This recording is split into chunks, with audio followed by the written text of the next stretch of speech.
I have about 50 investments, and I've been really lucky. I work with some incredible companies, and it's something that I started learning about a decade ago, and it's been a slow build and something that I've done really quietly and something I've been really passionate about. I actually spent a great deal of my time in this world, and it's changed my life. What was it that got you into it? You know, it was, I think when you're in a band, you have to play a lot of roles. Unlike when you're an actor, you have a studio, and the studios are really great, and they're all encompassing, and they cover things like, you know, everything from marketing to social media. And when you're in a band, you kind of have to do a lot of those things, either in conjunction with a label or on your own. So it put me on a path early on to be independent and entrepreneurial, and it led me to the tech world. And but how did you find that? Yeah, but how did you find the tech world? What was your first investment? I mean, how did it work? Did you see those names, Andrew? Yeah, I know it's Airbnb. No, that's what I'm saying. How'd that happen? How did it happen? That's what we're getting at. I can't give you my secrets, bro. I mean, come on. There's some laws against that, probably. But I've been very lucky, and I work with some incredible companies: Uber, Airbnb, Slack, Stripe, and amongst. And you've got your own and his own startups too. Right. You've also got some of your own startups I've started as well. Some companies, and you know, the businesses that I've started are really a lot different than the tech companies. First of all, they usually have a business model right off the bat, and they're smaller companies. They're not focused on massive growth. And things. So how do you think about being an entrepreneur relative to acting, music, all of this? What you're doing with AOL now? As soon as it's very similar to a startup. You're a few people in a garage these days, normally around a computer, and you're using software to make something. So it's really similar. I remember early versions of Pro Tools. You had to kind of basically code in some of the parameters. So that's a software it's a really similar experience. You know, and you're betting on your dreams and yourself. It's entrepreneurial, and so they bring you Uber.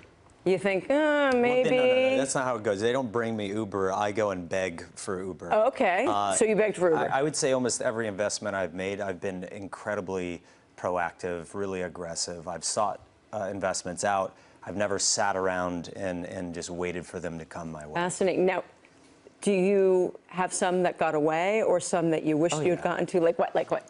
No, I can't. The Oculus guys, that got away from me. Now, you want to talk They wouldn't let you, or you? I think it was probably maybe a little too late. Like maybe it was at a time where they couldn't. I remember I went and met with Instagram, I think 4 days before they sold their company. Whoa.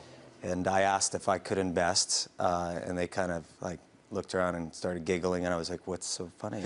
Do any of the companies ever want to either trade on your celebrity or say, hey, yeah, we want you to be involved, but we would also like you to actually, you know, we're hoping you'll do something with us? Yeah, I think that, you know, you have to figure out what you're good at, right, and you have to offer that. If that's what you're good at, then that's what you need to offer, because, you know, you're getting the opportunity for some reason or another. Right. You know, Tim has different things to offer than me, but right, I generally don't do that. I'm not signing on to a company to just... I'll give you a quick story, though. Last year we were at the Vanity Fair, a new establishment out in San Francisco, and Ron Conway is a good friend of both of ours. And Ron, before I met Jared, pulled me aside and said, hey, there's Jared Leto. Let's go over and talk to him. He's one of the best tech investors that I know. And not having met you before, I said, wow, Jared, he's already good at, he's a musician, he's an actor, I know all the things he does creatively. And it was amazing to talk to him, because at that event was all the insider tech people from Silicon Valley. Jared is one of them. So while he is an Academy Award winner in Silicon Valley, he's just as comfortable and drives just as much value there, not because of his celebrity name, but because he's on the front edge of all these tech investments. Have we talked about the show on AOL? I mean, the second season, right? Is that? Yeah, it's a really amazing thing that an opportunity that I've had, and I'm really excited to do it with Tim.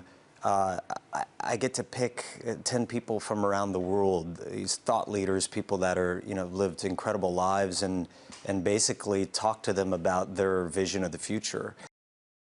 Hey CNBC fans, thanks for checking out our YouTube channel. Here you're going to find videos packed with all of the information that you need to be smarter about your finances. You can subscribe by clicking right here and click on all the videos around me or the eye right here to watch the latest from CNBC. Thanks for watching.